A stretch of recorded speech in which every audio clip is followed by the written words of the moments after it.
महाराष्ट्र में रामगिरी महाराज और बीजेपी नेता नितेश राणे के खिलाफ एक्शन की मांग का मामला अब तूल पकड़ता जा रहा है। असदुद्दीन ओवैसी की पार्टी AIMIM ने सोमवार 23 सितंबर को छत्रपति संभाजीनगर से लेकर मुंबई तक शक्ति प्रदर्शन करते हुए राष्ट्रीय ध्वज के साथ संविधान रैली निकाली। इस दौरान इम्तियाज जलील ने क्या कहा, सुनिए। देखिए, मैंने वादा किया था कि मैं मुंबई तक आऊंगा। मैं मुंबई आ चुका हूँ और मुख्यमंत्री एकनाथ शिंदे साहब का जो जिला है वहाँ पर आया हूँ। मुझसे कहा गया था कि तुम नहीं आ सकते हो। मैं अल्हम्दुलिल्लाह बहुत तादाद के साथ आया हूँ। AIMIM के चलो मुंबई अभियान में पूरे महाराष्ट्र से पार्टी के नेता और समर्थक मुंबई पहुंचे थे। वहीं वारिस पठान ने अपने सोशल मीडिया हैंडल X पर एक वीडियो पोस्ट कर कहा, सरों के समुंदर का सैलाब उमड़ आया आज। मुंबई में अपने हुजूर मोहम्मद मुस्तफा सल्लल्लाहु अलैहि वसल्लम की मोहब्बत में छत्रपति संभाजीनगर के पूर्व सांसद इम्तियाज जलील और पार्टी नेता वारिस पठान की अगुवाई में ये यात्रा निकाली गई थी। इस रैली में लोगों की काफी भीड़ जुटी, जिस वजह से मुंबई के कई इलाकों में जाम देखने को मिला। पिछले 11 सितंबर को इम्तियाज जलील ने 23 सितंबर को चलो मुंबई अभियान का ऐलान किया था। सुनिए उस दौरान उन्होंने क्या कुछ कहा था।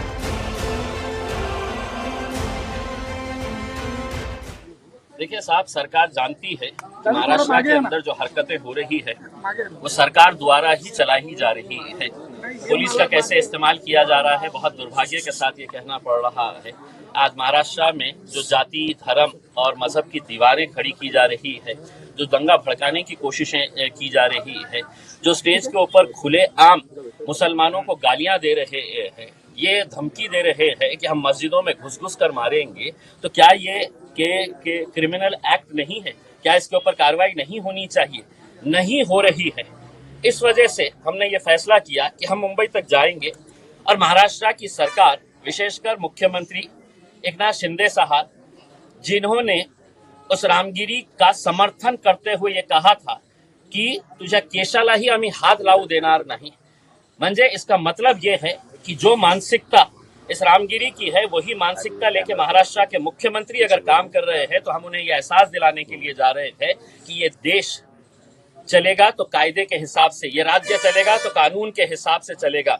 यहाँ पर आप संविधान के हिसाब से कार्य करिएगा। उसमें इस तरीके से किसी एक जाति, एक धर्म के हिसाब से काम मत करिएगा। साथ ही साथ हम पुलिस के वरिष्ठ अधिकारियों को भी ये बताने के लिए जा रहे हैं, महाराष्ट्र का इतिहास रहा है, एक से एक फाइनेस्ट ऑफिसर्स हमने पुलिस ऑफिसर्स महाराष्ट्र के अंदर देखे हैं। क्या वजह है कि 60 FIRs रजिस्टर होने के बावजूद भी कोई पुलिस वाला काम करने के लिए तैयार नहीं है, एक्शन लेने के लिए तैयार नहीं है। इसलिए नहीं लेने के लिए तैयार है कि इनके माई बाप जो है, जो मुख्यमंत्री है, वो आके कहे हैं कि नहीं, इसको कुछ करना नहीं है, इसके बाल को भी धक्का लगना नहीं चाहिए। जब उन्होंने कह दिया है तो उनके नीचे के जो प्यादे हैं वो स्टेज के ऊपर खड़े रह के मुसलमानों को हर रोज गालियां दे रहे हैं।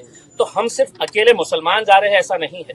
मैं आपको ये बताऊं कि हमारे हिंदू समाज के एक हमारे भाई और बहन ने, उन्होंने 100 गाड़ियां इसके अंदर शामिल कराए हैं। अपने पैसों से उन्होंने 100 गाड़ियां इसके अंदर शामिल करवाए हैं और सिर्फ उन्होंने ये कहकर करवाए हैं कि महाराष्ट्र के अंदर जो चल रहा है वो कायदे, कानून, संविधान के हिसाब से नहीं चल रहा है। आपने जो पहल की है, हम आपके साथ। सर कहाँ से वाले हैं, तो मौलाना आजरी के बारे में भी कुछ बात करने वाले हैं या उनको लीगल एड प्रोवाइड कराने वाले हैं? देखिए, हमने कुछ मुद्दे रखे हुए हैं। उन मुद्दों के अंदर हम ये चाहते हैं कि देश के अंदर कुछ ऐसा कानून बने कि जहां पर कोई भी किसी भी जात, धर्म या उस धर्म के जो महापुरुष है उनके बारे में कोई भी किसी तरह की बयानबाजी नहीं होनी चाहिए, और अगर होती है तो सख्त कानून उसके ऊपर होना चाहिए। दूसरी हमने मांग की है कि ये जो राणे टाइप के पिलुआ छोड़े गए हैं, इनके ऊपर कार्रवाई करेंगे या नहीं करेंगे? आप ये समझ रहे हैं कि सिर्फ जबान उसके मुंह में है और हम गूंगे, मुक्के और बहरे हैं, हम कुछ बोल नहीं सकते हैं करके?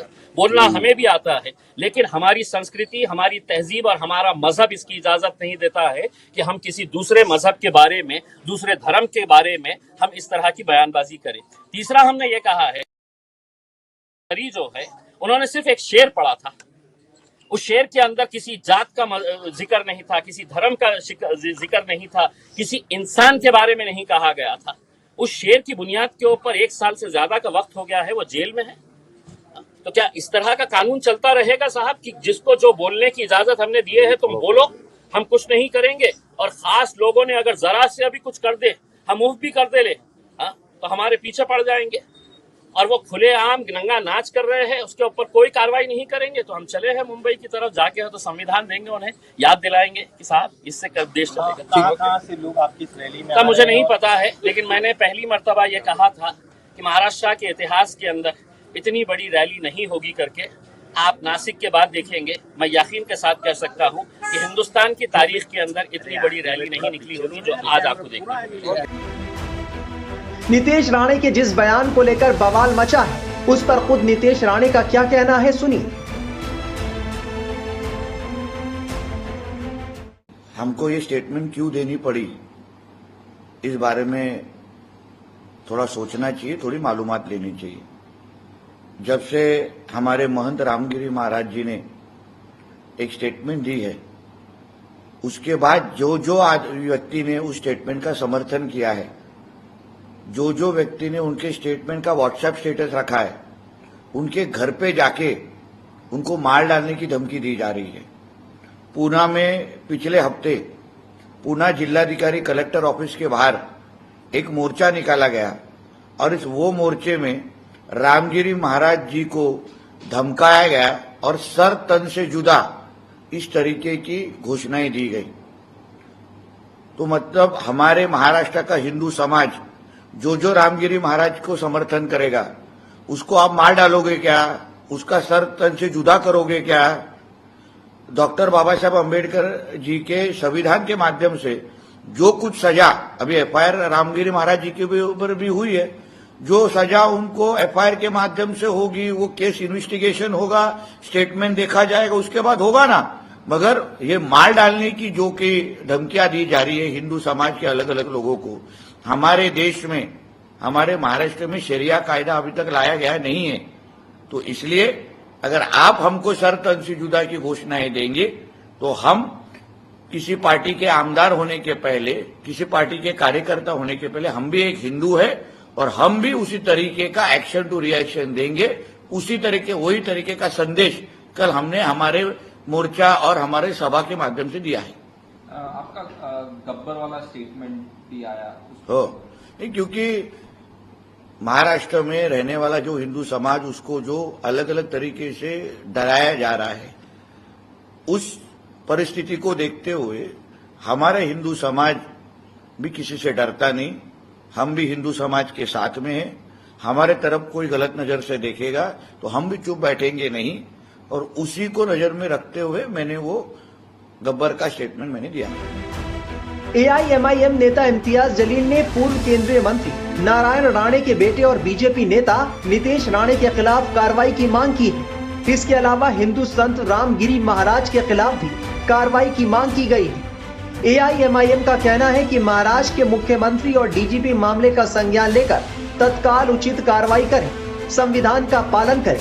सितंबर की शुरुआत में अहमदनगर में रामगिरी महाराज के समर्थन में मोर्चा निकाला गया था। इस मोर्चे के बाद एक सभा का आयोजन किया गया, जिसमें बीजेपी विधायक नीतीश राणे शामिल हुए थे। इस सभा के दौरान राणे ने कहा था कि ज्यादा नहीं, सिर्फ 24 घंटे के लिए पुलिस कर्मियों को छुट्टी दे दी जाए। इसके बाद हम अपनी ताकत दिखा देंगे, हम उन्हें ये एहसास दिला देंगे कि हम में कितना दम है। फिलहाल इस पूरे मामले से महाराष्ट्र की सियासत गरमाई हुई है और एआईएमआईएम इस मामले को मुद्दा बनाए हुए है।